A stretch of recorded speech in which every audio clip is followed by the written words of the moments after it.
श्रीमद् भगवत गीता अध्याय 4 श्लोक 1 में श्री भगवान कह रहे हैं, मैंने इस अविनाशी योग कर्म योग को सूर्य से कहा था। फिर सूर्य ने अपने पुत्र वैवस्वत मनु से कहा और मनु ने अपने पुत्र राजा इक्ष्वाकु से कहा।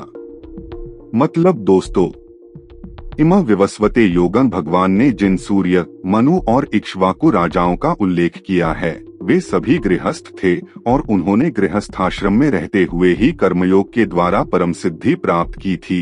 आथ यहाँ के इमम अव्ययम योगम पदों का तात्पर्य पूर्व प्रकरण के अनुसार तथा राज परंपरा के अनुसार कर्मयोग लेना ही उचित प्रतीत होता है। यद्यपि पुराणों में और उपनिषदों में भी कर्मयोग का वर्णन आता है, तथापि वह गीता में वर्णित कर्मयोग के समान सांगोपांग और विस्तृत नहीं है। गीता में भगवान ने विविध युक्तियों से कर्मयोग का सरल और सांगोपांग विवेचन किया है।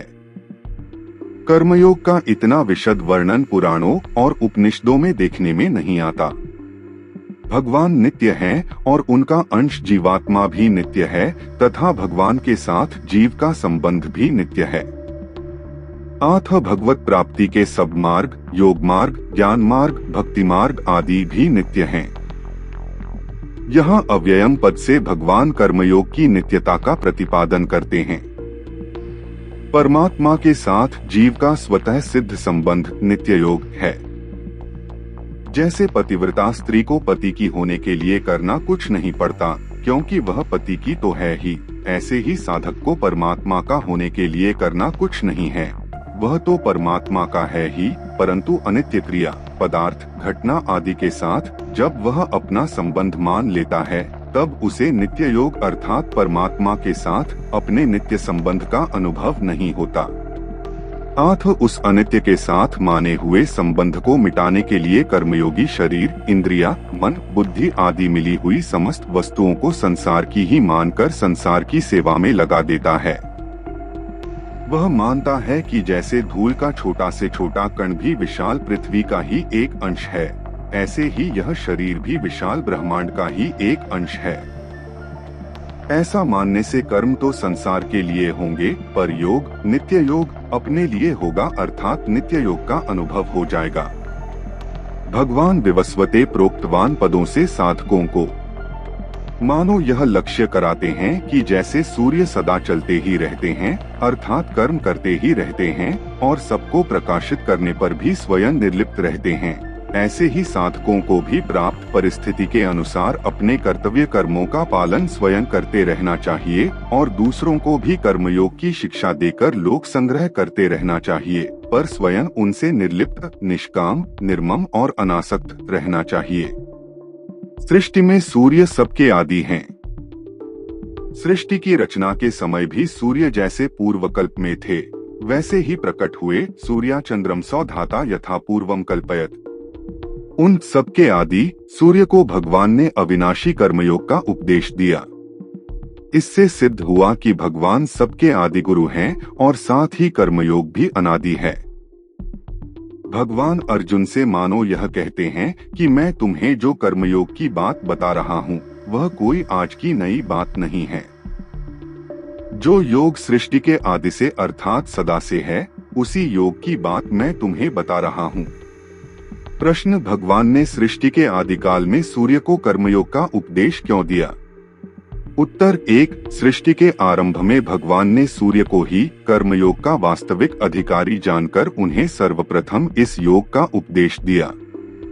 2, सृष्टि में जो सर्वप्रथम उत्पन्न होता है उसे ही उपदेश दिया जाता है, जैसे ब्रह्मा जी ने सृष्टि के आदि में प्रजाओं को उपदेश दिया।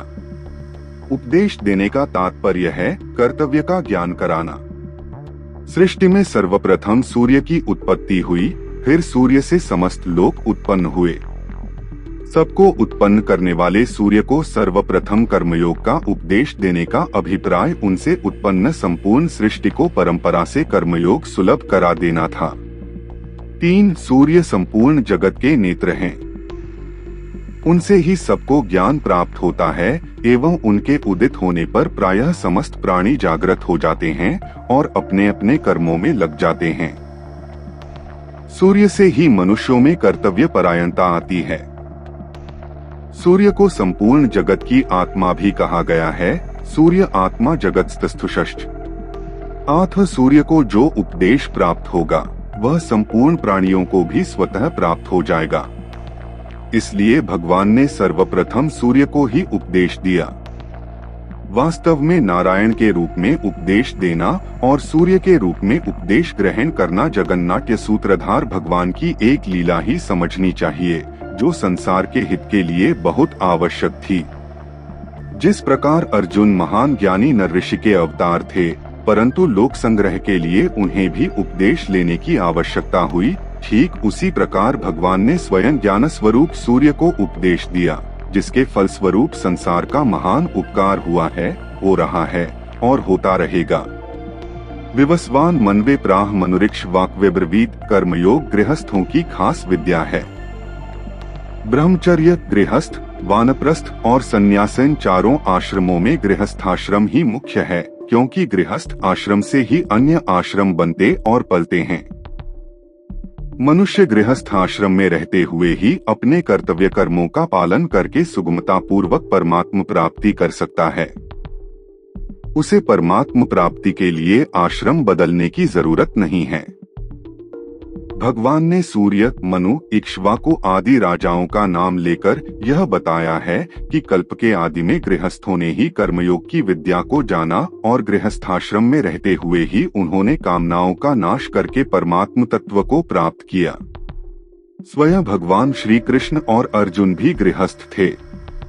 इसलिए भगवान अर्जुन के माध्यम से मानो संपूर्ण गृहस्थों को सावधान उपदेश करते हैं कि तुम लोग अपने घर की विद्या कर्मयोग का पालन करके घर में रहते हुए ही परमात्मा को प्राप्त कर सकते हो, तुम्हें दूसरी जगह जाने की जरूरत नहीं है। गृहस्थ होने पर भी अर्जुन प्राप्त कर्तव्य कर्म युद्ध को छोड़कर भिक्षा के अन्न से जीविका चलाने को श्रेष्ठ मानते हैं, अर्थात अपने कल्याण के लिए गृहस्थाश्रम की अपेक्षा संन्यासाश्रम को श्रेष्ठ समझते हैं। इसलिए उपर्युक्त पदों से भगवान मानो यह बताते हैं कि तुम भी राजघराने के श्रेष्ठ गृहस्थ हो, कर्मयोग तुम्हारे घर की खास विद्या है, इसलिए इसी का पालन करना तुम्हारे लिए श्रेयस्कर है। सन्यासी के द्वारा जो परमात्म तत्व प्राप्त किया जाता है, वही तत्व कर्मयोगी गृहस्थाश्रम में रहकर भी स्वाधीनता पूर्वक प्राप्त कर सकता है। आथ कर्मयोग गृहस्थों की तो मुख्य विद्या है, पर सन्यास आदि अन्य आश्रम वाले भी इसका पालन करके परमात्म तत्व को प्राप्त कर सकते हैं। प्राप्त परिस्थिति का सदुपयोग ही कर्मयोग है।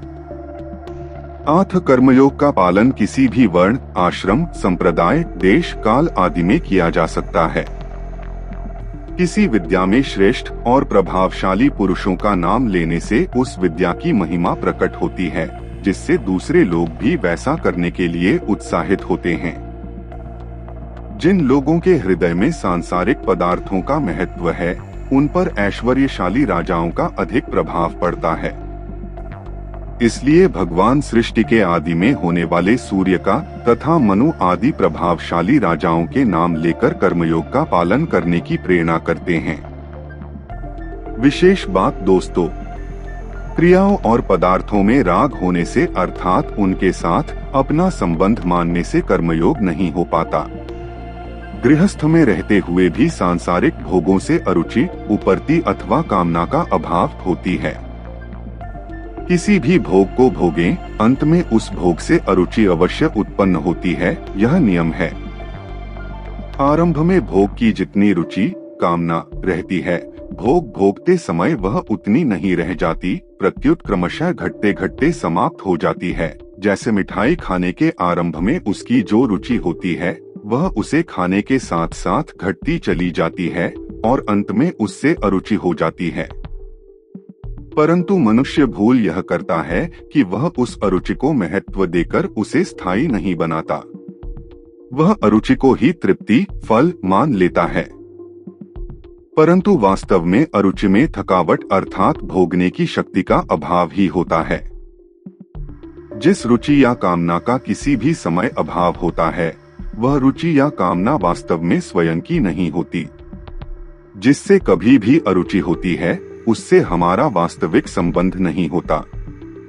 जिससे हमारा वास्तविक संबंध है, उस सत्स्वरूप परमात्म तत्व की ओर चलने में कभी अरुचि नहीं होती, प्रत्युत रुचि बढ़ती ही जाती है, यहाँ तक कि परमात्म तत्व की प्राप्ति होने पर भी प्रेम के रूप में वह रुचि बढ़ती ही रहती है। स्वयं भी सत्स्वरूप है, इसलिए अपने अभाव की रुचि भी किसी की नहीं होती। कर्म करण शरीर, इंद्रिया, मन आदि और उपकरण पदार्थ अर्थात कर्म करने में उपयोगी सामग्री, ये तीनों ही उत्पन्न और नष्ट होने वाले हैं, फिर इनसे मिलने वाला फल कैसे नित्य होगा? वह तो नाशवान ही होगा। अविनाशी की प्राप्ति से जो तृप्ति होती है, वह नाशवान फल की प्राप्ति से कैसे हो सकती है? इसलिए साधक को कर्म, करण और उपकरण तीनों से ही संबंध विच्छेद करना है। इनसे संबंध विच्छेद तभी होगा जब साधक अपने लिए कुछ नहीं करेगा, अपने लिए कुछ नहीं चाहेगा और अपना कुछ नहीं मानेगा, प्रत्युत अपने कहलाने वाले कर्म, करण और उपकरण इन तीनों से अपना संबंध विच्छेद करने के लिए इन्हें संसार का ही मानकर संसार की ही सेवा में लगा देगा। कर्म करते हुए भी कर्मयोगी की कर्मों में कामना, ममता और आसक्ति नहीं होती, प्रत्युत उनमें प्रीति और तत्परता होती है। कामना, ममता तथा आसक्ति अपवित्रता करने वाली हैं और प्रीति तथा तत्परता पवित्रता करने वाली हैं। कामना, ममता तथा आसक्ति पूर्वक किसी भी कर्म को करने से अपना पतन और पदार्थों का नाश होता है तथा उस कर्म की बार बार याद आती है, अर्थात उस कर्म से संबंध बना रहता है। परंतु प्रीति तथा तत्परता पूर्वक कर्म करने से अपनी उन्नति और पदार्थों का सदुपयोग होता है, नाश नहीं, तथा उस कर्म की पुनः याद भी नहीं आती, अर्थात उस कर्म से संबंध विच्छेद हो जाता है। इस प्रकार कर्मों से सर्वथा संबंध विच्छेद होते ही नित्य प्राप्त स्वरूप अथवा परमात्म तत्व का अनुभव हो जाता है।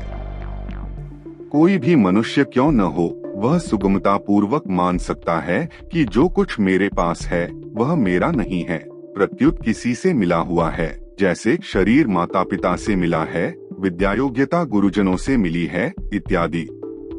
तात्पर्य यह कि एक दूसरे की सहायता से ही सबका जीवन चलता है।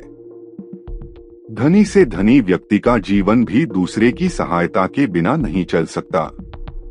हमने किसी से लिया है तो किसी को देना, किसी की सहायता करना, सेवा करना हमारा भी परम कर्तव्य है। इसी का नाम कर्मयोग है। इसका पालन मनुष्य मात्र कर सकता है और इसके पालन में कभी लेशमात्र भी असमर्थता तथा पराधीनता नहीं है। कर्तव्य उसे कहते हैं जिसे सुखपूर्वक कर सकते हैं, जिसे अवश्य करना चाहिए अर्थात जो करने योग्य है और जिसे करने से उद्देश्य की सिद्धि अवश्य होती है।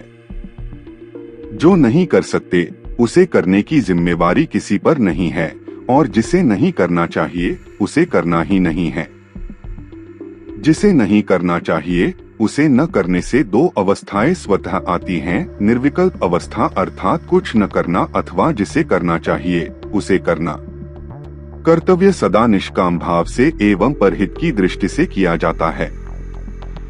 सकाम भाव से किया गया कर्म बंधन कारक होता है, उद्देश्य से रहित नहीं। उद्देश्य रहित चेष्टा तो पागल की होती है। फल और उद्देश्य दोनों में अंतर होता है। फल उत्पन्न और नष्ट होने वाला होता है, पर उद्देश्य नित्य होता है। उद्देश्य नित्य प्राप्त परमात्मा के अनुभव का होता है, जिसके लिए मनुष्य जन्म हुआ है। अपने कर्तव्य का पालन न करने से उस परमात्मा का अनुभव नहीं होता। सकाम भाव, प्रमाद, आलस्य आदि रहने से अपने कर्तव्य का पालन कठिन प्रतीत होता है। वास्तव में कर्तव्य कर्म का पालन करने में परिश्रम नहीं है।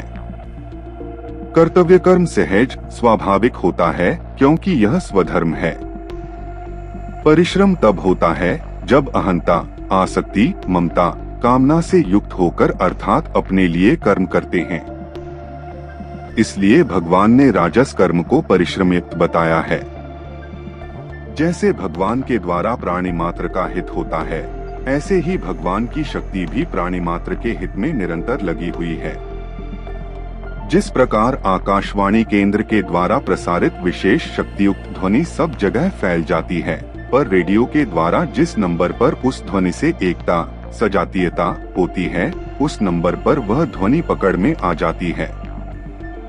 इसी प्रकार जब कर्मयोगी स्वार्थ भाव का त्याग करके केवल संसार मात्र के हित के भाव से ही समस्त कर्म करता है, तब भगवान की सर्वव्यापी हितैषिणी शक्ति से उसकी एकता हो जाती है और उसके कर्मों में विलक्षणता आ जाती है। भगवान की शक्ति से एकता होने से उसमें भगवान की शक्ति ही काम करती है और उस शक्ति के द्वारा ही लोगों का हित होता है। इसलिए कर्तव्य कर्म करने में न तो कोई बाधा लगती है और न परिश्रम का अनुभव ही होता है। कर्मयोग में पराश्रय की भी आवश्यकता नहीं है। जो परिस्थिति प्राप्त हो जाए उसी में कर्मयोग का पालन करना है। कर्मयोग के अनुसार किसी के कार्य में आवश्यकता पड़ने पर सहायता कर देना सेवा है। जैसे किसी की गाड़ी खराब हो गई और वह उसे धक्का देने की कोशिश कर रहा है, आथ हम भी इस काम में उसकी सहायता करें तो यह सेवा है। जो जानबूझकर कार्य को खोज कर सेवा करता है वह कर्म करता है, सेवा नहीं, क्योंकि ऐसा करने से उसका उद्देश्य पारमार्थिक न रहकर लौकिक हो जाता है। सेवा वह है जो परिस्थिति के अनुरूप की जाए। कर्मयोगी न तो परिस्थिति बदलता है और न परिस्थिति ढूंढता है, वह तो प्राप्त परिस्थिति का सदुपयोग करता है। प्राप्त परिस्थिति का सदुपयोग ही कर्मयोग है।